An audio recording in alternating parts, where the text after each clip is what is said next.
Howdy, Howdy. folks. I'm Mark, and today I'm joined by Landry Smith. Landry, thank you for joining me for this short talk about video games.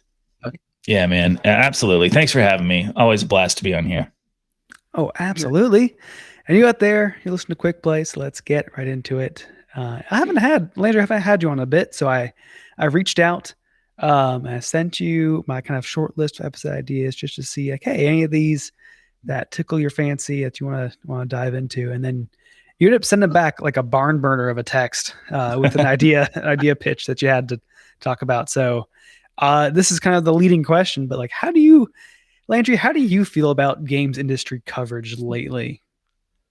Well, man, I'm just really bored with it, to be honest. That's really how the only way I could describe it is that I've just been extremely bored with it. And I think it's a couple of different things, like logging on to YouTube, which is where I get most of my games coverage these days. Okay, yeah, Whether it's a podcast or IGN content or what's the other one I listen to or check in on? Games Spot. There's a couple other oh, ones like okay, Game Informer yeah, and whatnot. But it's just been a little boring. It's like no one has anything to talk about and they're just searching for things to talk about. And one of the things I've noticed, one of the trends I've noticed over really the past 5 years is kind of what we'll call, I guess, investment driven coverage. Um, mm-hmm. I don't know if this started during COVID, maybe a little bit before it. I got into really watching YouTube for games coverage around the Wii U era, like 2013, 2014. And Yeah, back then, I just remember everybody talking about games, like what's coming next, deep diving into videos that like Nintendo or PlayStation would drop and like trying to pick apart little details and like speculate on what was going to be in these games and stuff.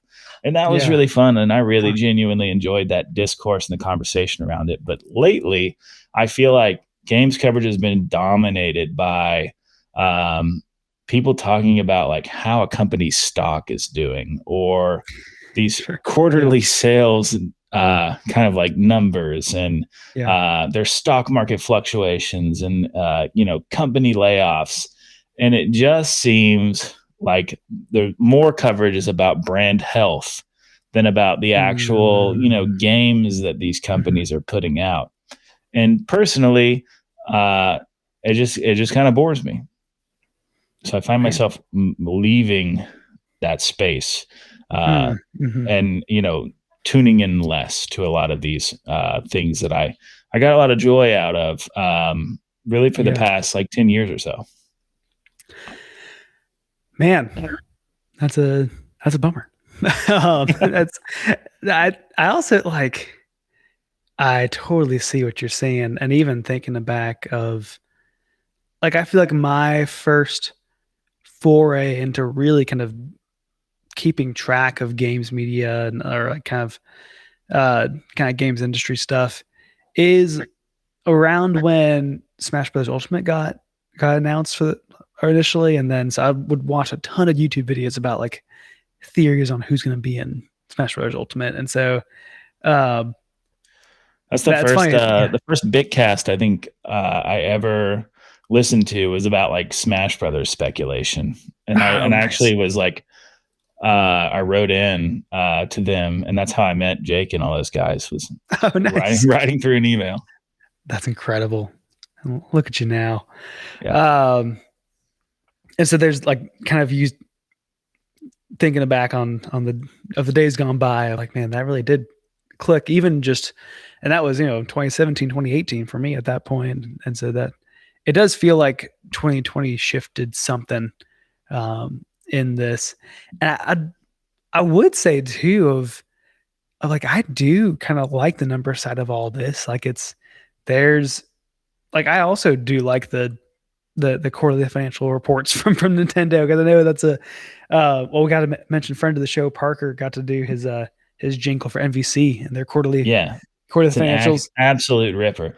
I Yeah, I actually really love the quarterly sales discourse yeah, for or breakdown of that report for Nintendo as well yeah. because the fanboy in me likes to see like, oh, how many copies did Metroid Prime 4 sell? Like, I Sure. really liked that game.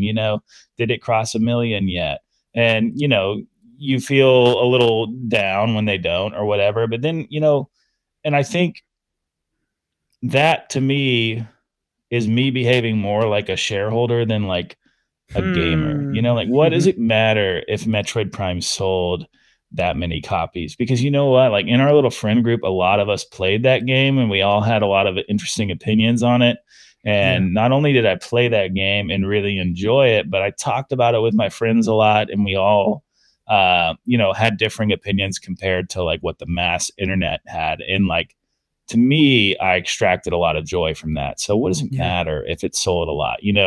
Um, the only real reason would be that I want other people to enjoy that as well. Sure.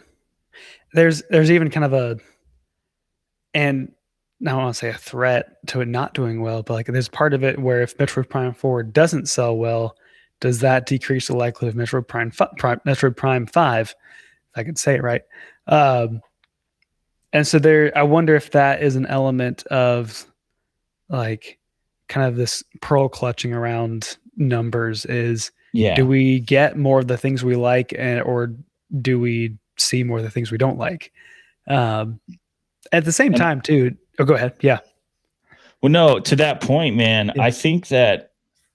I think with Nintendo especially, I just don't think that's the way they think about things. Sure. Like as a brand, I think they have all these like incredible characters.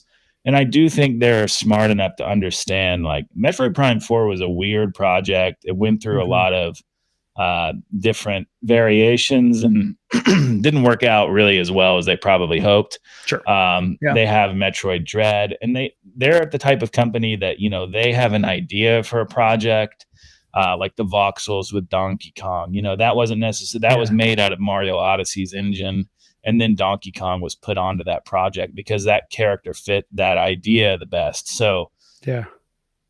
yes, there is maybe some relevance to the fact that like when Samus Aran's in a game and Metroid's on the cover, you can almost chalk that up for 3.5 million or less sold over Sure. the history.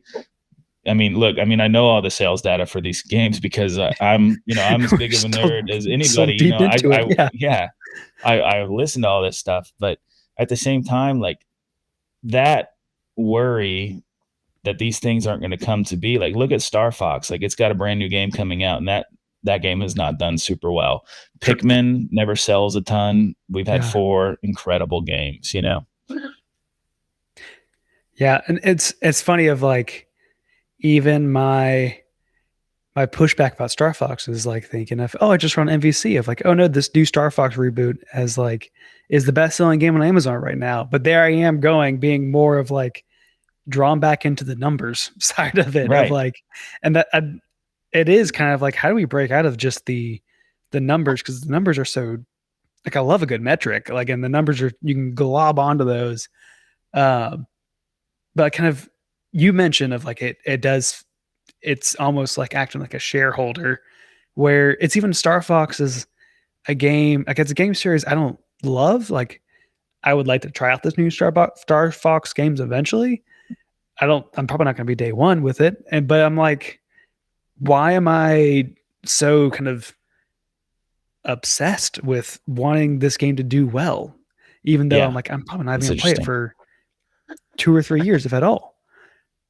Yeah. Um, Yeah, that is interesting. And when I think back when I was a kid and I'm like reading Nintendo Power, and you just gravitate to those things that hit with you personally. Like if they mhm. had a guy swinging a sword and there was a dragon, or it was in like a jungle environment, like I was going to be drawn to that because those were the things Yeah, that appealed to me.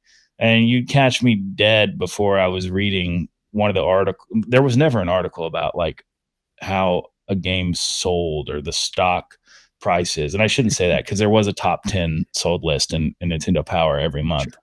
But that was the extent of it. There wasn't Yeah, analysis on it. They weren't like, hey, Life Force sold 100,000 copies. Now they're going to be able to make another one.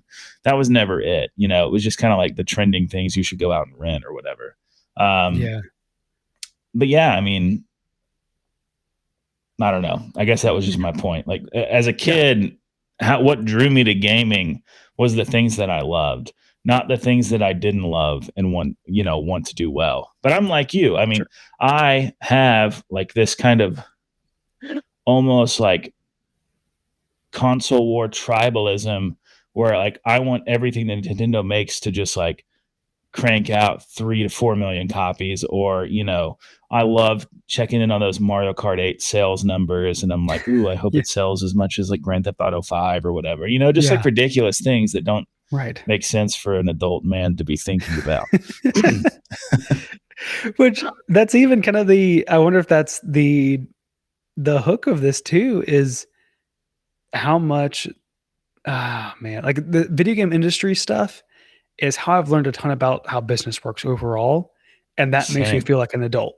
Of like this thing that I love of video games is like no one out there throw stones at me, but in video games kind of like have this childish mentality to them, but I can make them more grown up and serious if I can tie in all the grown up and serious things about the world, like business and stocks. Like, how cool Yeah. is that?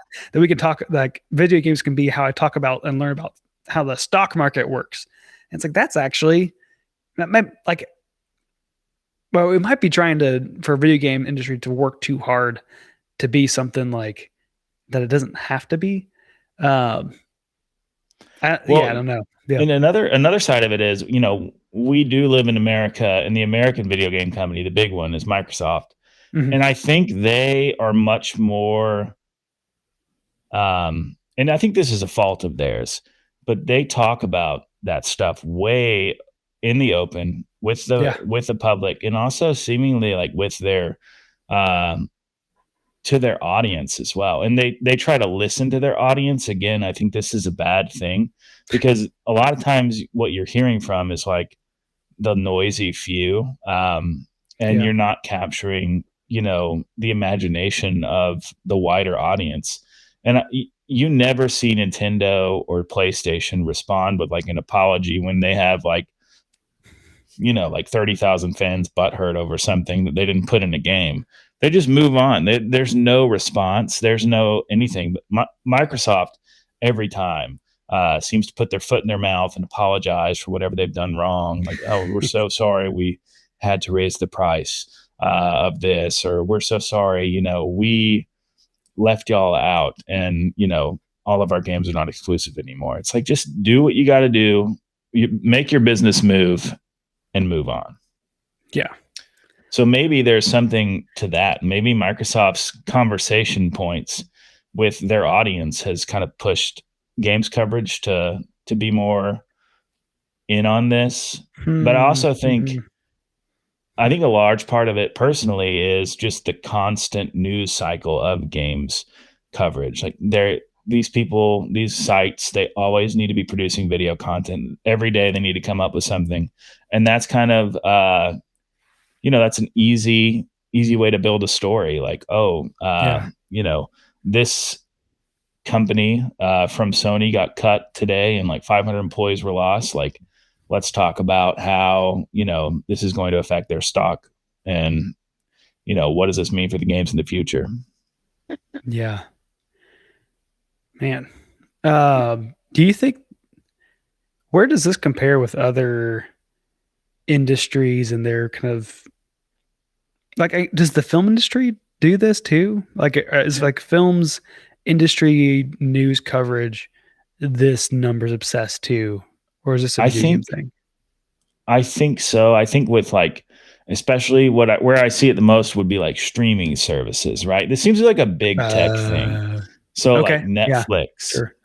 Disney Plus, Paramount, Yeah. where like, and I follow that industry, but way less than video games. But it does seem to Yeah. be a big talking point for those things, and I think maybe even video games coverage has adopted this from those types of articles and those types of coverage of those things. And yeah, Yeah. it's fascinating to know like how many subscribers Netflix has, or what their stock's doing when they raise the prices, what their stock's doing when they hold tight on that. Like, because every year or every quarter, there's that risk that Netflix is going to raise it up another dollar or whatever. Yeah. Oh man. Yeah. I didn't know if this was like a news coverage overall sort of thing, but it would make sense of like big tech being that big bubble that's And talking about this. that's Yeah. just me. That's kind of like where I read the most coverage. So it might be in other industries. Yeah. And there's part of me that struck about this is like the more it is about the numbers and like kind of how the brand is doing, the more gamified the news coverage actually becomes, which makes sense of like all these games industry journalist people are all usually they're playing games themselves too. And so it makes sense that they end up like they're gravitating towards the most gamified things in the news itself. And that's Yeah. even a fair way to put it. What do you mean by that? Like just watching numbers go up, or? Yeah. That's exactly what I mean by that is like we're Yeah. compelled by the stats, we're compelled by the numbers.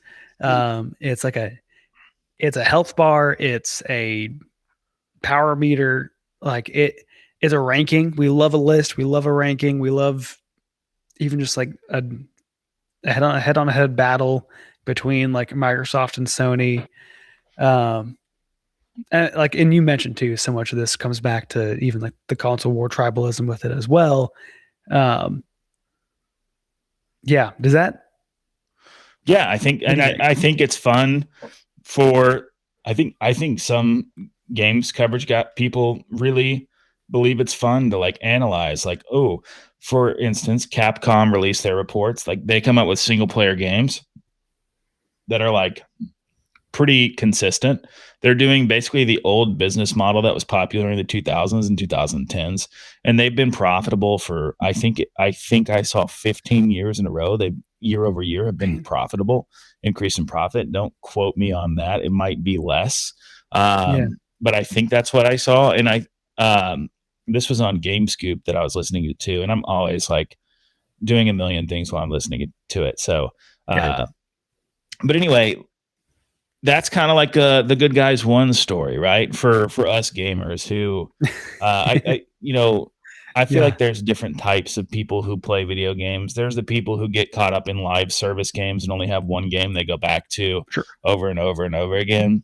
And I don't feel like those are the types of people that are going to be listening or watching games coverage, but people who typically consume this type of content are the ones who are playing games widely and usually into those single player narrative focused games and have a more eclectic, widespread taste in the industry.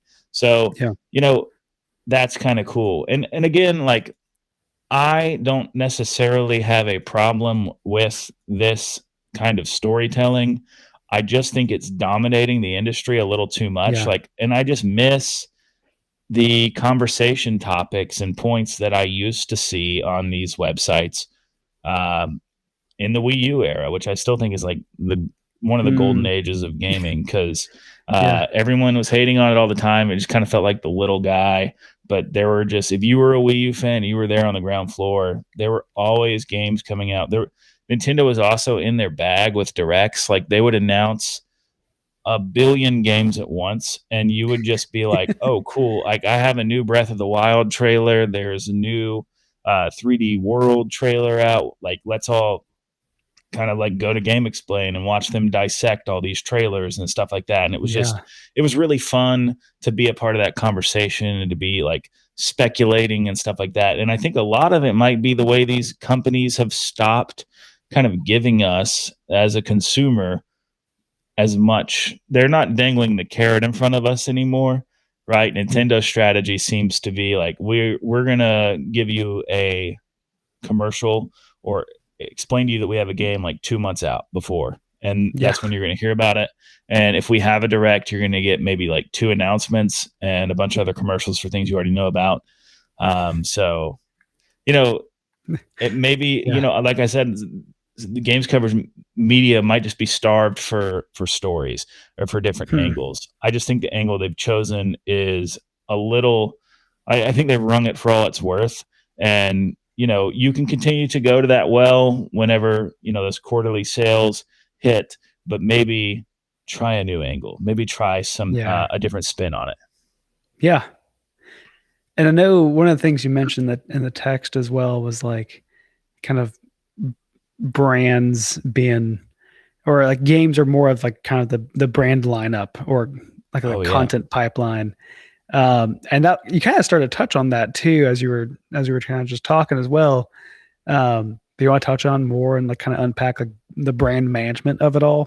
Kind of what you were thinking there? Yeah, I mean, well, that's like my least favorite way to talk about anything that I love is as content. Like Yes. even, what we do here. Like I get it. It is content, but it's offensive to me when people say, "Oh, you're making content" or something like that because it just seems so derivative. And I like to think of video games. I don't know if that I think they're art, to be 100% honest. Sure. Uh, Yeah. but I like to think they have some merit to them. And content to me does not have merit. It's more of a Hmm. time waster, of a time consumer. And when that's all we're talking about, it's like, what is a brand? Hmm. What is a brand's line of content like? It just, I know Nate is really big on this. I'm really big Yeah. on this. It's like my thesis for even talking about video games in the first place is pushing forward the medium of video games to where art, like this medium, if it's possible, can transcend like commercial art and really like hit a game that has like, the ability to tell and show truth in a new and profound way. And Yeah. I don't, the medium hasn't gotten there in my opinion, but I Sure. think it's like, it's almost gotten there to the point to where I'm sold that it's possible. Mm-hmm. And I just think, boiling these companies down to, like that base term is just not Yeah. necessarily the best way to talk about it, especially for people in games coverage who are the most passionate about these things in the first Yeah. place. Yes. Man, talking about content being like, I thought of it being kind of like content is the gap filler, where it's Oh, like yeah. we don't want it to just be, we don't want the stuff we consume, whether it's like video games or stuff about video games, to just be filling in the gaps. And even of when Nintendo fans talk about like Nintendo's current lineup of like we've got this expectation is there's usually a first party game once a month, and so what's the gap being filled for August of 2026, and like it's kind of this expectation of Nintendo is going to fill in this hole with a game and it will bridge us to the next game instead of it being like a game that a fan base will really enjoy, be really impacted by, and can like something that's being built up as opposed to just like you have bought into the brand of Nintendo and you are a Nintendo fanboy, so you will get this game. You will pay your $60 subscription for the next game that is in August 2026 of Nintendo's game. Um, and expecting that just to like be the thing that fills your time instead of like investing it in investing your time with like kind of intentionally investing that in time into something that will benefit it and not just get you to the next hour, I guess. Right. Um, yeah, so like I'm in agreement with you on that, I guess. Yeah. 100%. Yeah, I see what you're saying. And yeah, it is almost like there's a danger, and I've probably crossed into this territory at different times in my life of becoming a slave to a brand where Sure. you are just like locked in to that. I think at the beginning of the Switch's life cycle, I was really invested in buying like every first party release. And I think I did that for like a year or two, and really probably until we had our first kid in 2019. Yeah. But I was able to reflect and look back, and I was like, man, I've probably only played like 6 of these games, and I have like 20 of them on my shelf. It's just not Yeah. there's not enough time to get Sure. into it all. And also, and if there is time and resources available, like doesn't mean buying every Nintendo game you can't be something more like in a good way, and not just like you're filling in all the Nintendo shaped gaps in your life. True. I mean, But I'm not here to critique anybody who's doing that. I mean, I right, still collect video games, and a lot of that feels like the kind of passionate collector inside of me. And I mean, a slave to the brand sounds so derogatory, and so I maybe want to retract that. But yeah, I mean, I'm still buying video games pretty at least once a month, sure, to add to the yeah, collection. But I've right. gotten off of, to your point, I've gotten off of buying a Switch game every month, and now I look at my list and I'm like, what do I really want right now? And then Yeah, I go for that one. and sometimes it's Minishoot Adventures. Exactly. You're Yeah. you're having a great time. um, well, our time is short, but before we go, this is bringing it all back to numbers. What is like the single most damaging stat in games coverage you think we just could never find out? Like that you wish you could just erase this stat. It would heal the Oh world. man. So one stat I wish I could erase. Dude, Mark, this is such a stumper. I really want to think about this for 5 minutes, which would be a lot of dead air. We can just chop Hmm. it out. Yeah, no, you know what? There is one stat that I wish we could erase, and it has to do with let's go to the Nintendo, the Wii U. I wish that the Wii U didn't sell 13 million copies or whatever it did. I wish that bad boy could have brought home like a respectable number, like 25 mil, and more And people could have been there on the ground floor for all those great Wii U releases. yeah. Oh man. I What a don't good know if console. that's yeah, man, so good, so good. It's not an earth-shattering statistic or anything, but you put me on the spot, so No, I get you.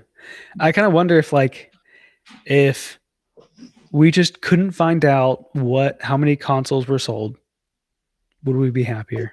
Like about any console. Like you couldn't know I'll that tell how you many one Xbox were thing. sold. Yeah, I think if people didn't know that, they would be a lot quicker to rank the Wii U a lot higher. that's I still true. see it getting so much hate, and I get the controller kind of sucked if you didn't like the way it felt, or it felt a little cheap, but it wasn't that bad. It was comfortable, at least. That's true. Yeah. It's Practically, it didn't achieve. It was kind of useless, but I thought it was comfortable to play games on. that's true. So, It's actually, I mean, it's a lot more comfortable than the Switch. That's for sure. dude, 100% agree with that. They Man. need to get those little, I don't know what the right word is, but like the is it convex, like the grips on the back of the Wii U controller. They need to somehow add that to the Switch, Oh, yeah. because when you're holding just the flat Switch, even the Switch 2, which is like beefier, it's got a little more weight. I just feel like it's my hands can't get around it in a comfortable way. Yes. I'm looking at my Wii U gamepad right now, and there is a lot more of a divot there than you would expect. Yeah, And that's a very it's key comfortable though. divot. Yeah. Yeah, absolutely. Iwata Well, knew what he's nice. doing. This is the games media content that we want, not content. Games media stories that we want. Talk That's about the right. Wii U gamepad. That's absolutely right. That's Yeah. what I'm here for. That's why I signed up for this, not these Yeah. stinking numbers. You don't need these stinking numbers. Well, Landry, we can close this out now, but one name, one game. What are you playing? Playing Teenage Mutant Ninja Turtles Splintered Fate. It's like a Oh, Hades like. It was yeah. $3.99 on the eShop, Nice. and I have had so much fun with that game. I mean, I like 25 hours into that game, and I Nice. absolutely loved it. I thought it was great. I'm. It's not as good as Hades, but I like it better than Hades. Wow. Okay. That's still high praise. Yeah, it's You really liked it as a fun. good bit though. Yeah. I did. Yeah, I think I Yeah. gave it like a 9 out of 10. Man. And it's Dang. just really fun. And I played it with my son. We've made some good memories with it. So Nice. sometimes that's all that counts. That's true. The Ninja Turtles are good for that. Um, well, I jumped a little bit back into Tears of the Kingdom, just a little bit. Nice. Emmett is really obsessed with the Gloom Hands. We had a neighbor over to watch him for a time. He was playing Tears of the Kingdom, and that was a lot more of a formative memory for my son than I think we realized going in, because he's always talking about Link fighting Gloom hands now. That's those are the red ones, the kind of scary Yeah, ones. yeah. He seems to be. Sometimes, man, I've noticed that sometimes like the creepy things will stand out in your young kid's mind. You know, not necessarily in a bad way, but just like they've never experienced something like that before. You know, at least my kids sometimes Yeah. when they see those things, it's like it sticks with them. Yes. He doesn't seem to be bothered by it, but it has stuck with him. Yeah. So we'll see. We might have to Cool. deal with that later. Well, Landry, thank you for joining me today. Where else are you out on the internet? Not really much of anywhere, man. Sadly, Jake and I have a podcast called Bitcast. You can check that out on basically any podcast provider.